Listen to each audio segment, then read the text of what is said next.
پیکر ملتم چو دل میمانی خورشید تبار و وارثی سامانی از اوج سما به بختی ما آمده ای شخصی پری مقدسی از دانی ای شخصی پری مقدسی از دانی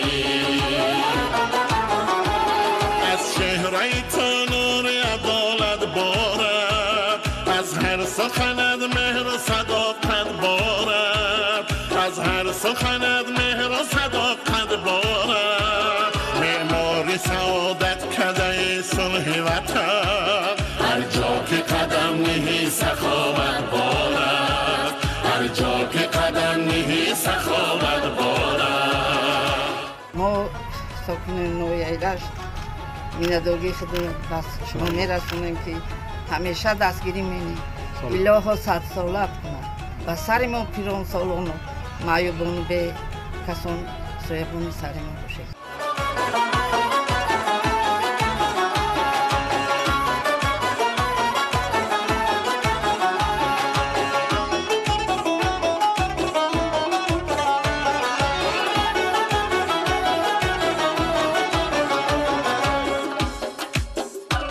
در کوله عدل پرچم ننگی وطن عالم بگرفت صفای فرهنگ وطن عالم بگرفت صفای فرهنگ وطن از منبر هر انجمن گوی سخن از لحن تو بشنویم آهنگ وطن از لحن تو بشنویم آهنگ وطن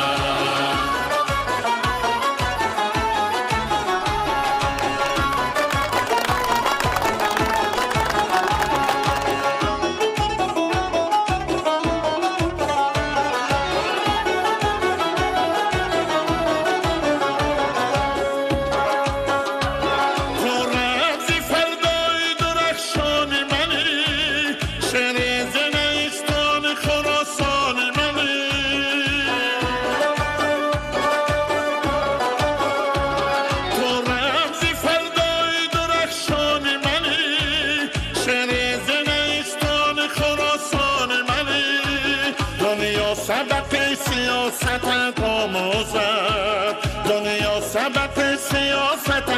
آموزد ای مرد بزرگ تاجیکستان منی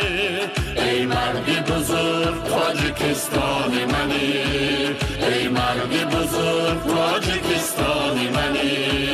ای مرد بزرگ تاجیکستان منی شما کاری قهرمانی کردید تاریخ میمونه افتخار میکنید نبیره و ابیرواتون خب نبیره اصلا مهم است که تکنیکای نو داره تکنیکا را ما کنیم نو کنیم حساب یعنی نام میکنیم اگر کار کرد معاشا دیگر میشه با صفت کار کنید برای اینکه فریب کردیم خدا منافره میکنیم فرزنده خود منافره میکنیم ما یا برای خدا میکنیم برای کسی دیگر نمیکنیم